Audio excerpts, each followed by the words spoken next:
था जिनका नाम कुतुबुद्दीन ऐबक था, उसने गुलाम वंश की स्थापना की थी। वहीं से शुरुआत हुई थी दिल्ली सल्तनत की। तो अगला प्रश्न उसी से रिलेटेड है, गुलाम या फिर मामलुक वंश का संस्थापक कौन था? कुतुबुद्दीन ऐबक। कुतुबुद्दीन ऐबक ने ही 1206 में गुलाम वंश की नींव रखी थी। कुतुबुद्दीन ऐबक की राजधानी कहाँ थी? कुतुबुद्दीन ऐबक की जो राजधानी थी वो उस वक्त लाहौर में थी।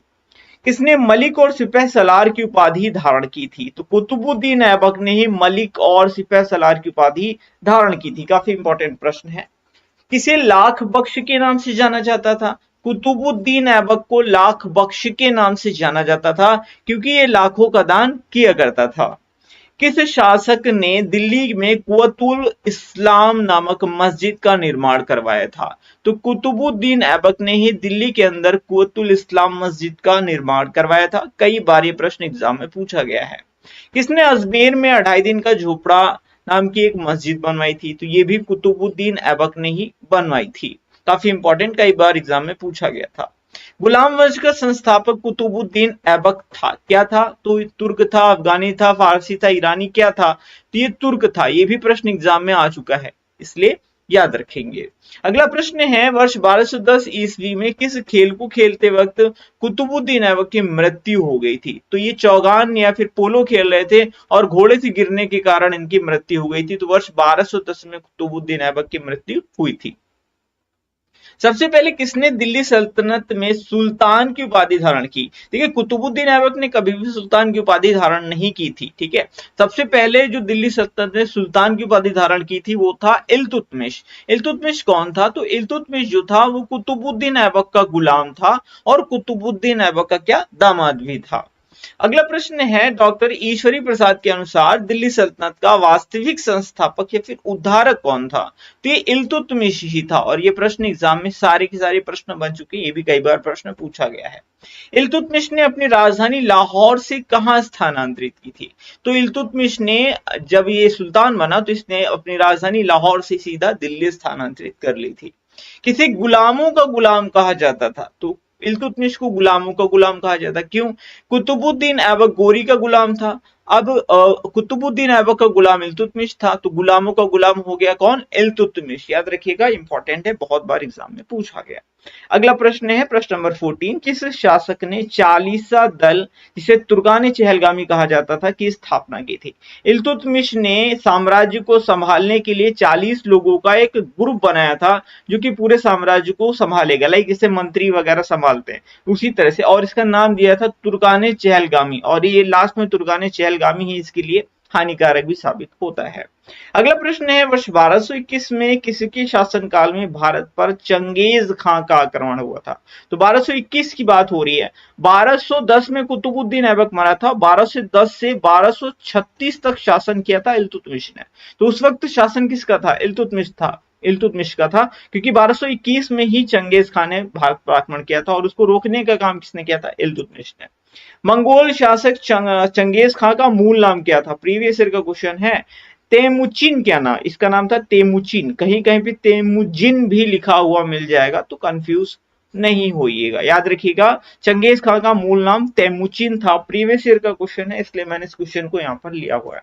इल्तुतमिश ने बिहार में अपना प्रथम सूबेदार किसे नियुक्त किया था? तो मलिक जानी को अपना सूबेदार नियुक्त किया था। इंपॉर्टेंट है, याद रखिएगा। अगला प्रश्न है, किसने सबसे पहले भारत में शुद्ध अरबी सिक्के चलवाए थे? इल्तुतमिश ने ही सबसे पहले भारत में अरबी सिक्के चलवाए थे। अगला प्रश्न है, किस शासक ने चांदी का टंका और तांबे का जीतल, दो मुद्राएं चलवाई थी? इसे ऐसे ही याद रखिएगा क्योंकि प्रश्न एग्जाम में कई बार पूछा गया है और विभिन्न प्रकार से पूछा गया है। मैं आपको बता दूं, सबसे पहले याद रखिए, चांदी का टंका और तांबे का जीतल, ये दो मुद्राएं इल्तुतमिश ने चलवाई थी। क्वेश्चन ऐसे भी पूछा गया, जो टंका नाम की मुद्रा थी किस धातु की है? तो चांदी की है। और जीतल नाम की जो मुद्रा है किस धातु की है? तांबे की है। और दोनों किसने चलवाई थी? ये इल्तुतमिश ने ही चलवाई थी।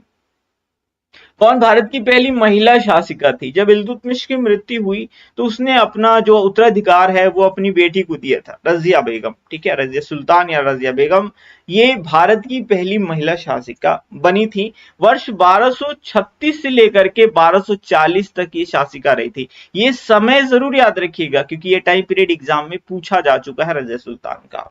रजिया सुल्तान किसकी बेटी थी? तो इल्तुतमिश की बेटी थी रजिया सुल्तान। प्रश्न नंबर 22 है, रजिया सुल्तान को सत्ता से हटाने में किसका हाथ था? तो तुर्कों का हाथ था। किसका था?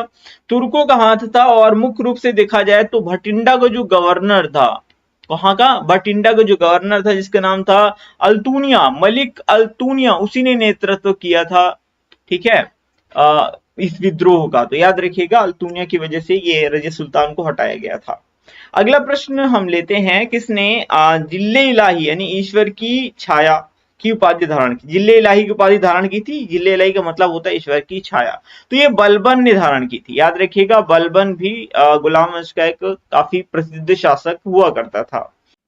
डियर फ्रेंड्स, आगे बढ़ने से पहले आप लोगों के लिए एक गुड न्यूज, हमारी अर्धवार्षिक करंट अफेयर्स की बुक लॉन्च हो चुकी है जिसमें कंप्लीट इंपॉर्टेंट करंट अफेयर्स को 35 टॉपिक्स में कैटेगराइज किया गया है। इस टॉपिक वाइज करंट अफेयर्स की ई बुक को परचेज करके अपने एग्जाम्स में काफी बेहतर स्कोर कर सकते हैं। ये ई बुक आपके एग्जाम्स को ध्यान में रख करके ही बनाई गई है। साथ ही हमने सामान्य विज्ञान की ई बुक भी लॉन्च कर दी है। इनके लिंक्स आपको डिस्क्रिप्शन बॉक्स में मिल जाएंगे। अगर कोई क्वेरी होती है इन ई बुक्स के रिगार्डिंग तो वहां पर आपको व्हाट्सएप नंबर दिया गया है, आप वहां पर संपर्क कर सकते हैं। बढ़ते हैं आगे।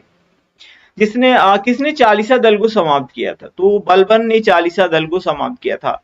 देखिए चालीसा दल ने धीरे धीरे क्या किया था, वो दिल्ली सल्तनत पे कब्जा करने का सोच लिया था। लेकिन जब बलबन शासक बना तो बलबन ने क्या किया, बलबन समझ गया था कि चालीसा दल ही सबसे बड़ी फसाद की जड़ है। तो बलबन ने सबसे पहले चालीसा दल को ही समाप्त कर दिया था।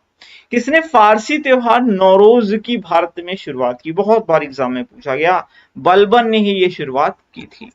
अगला प्रश्न है, किसने लौह और रक्त की नीति अपनाई थी? ये बलबन ने ही अपनाई थी। बलबन का कहना था कि जो राजा है ना, जो सुल्तान है, उसको निरंकुश होना चाहिए। लौह और रक्त की नीति का मतलब वो भाई साहब कत्लेआम करता हुआ चलता था, उसको कोई फर्क नहीं पड़ता था। किसी ने चोरी की, सीधे हाथ काट दो, है ना। उसके सामने कोई झुका नहीं है तो उसकी ऐसी की तैसी कर दो। तो ये बलबन एक तरह का निरंकुश शासक था और ये कहता भी था कि निरंकुश होना चाहिए।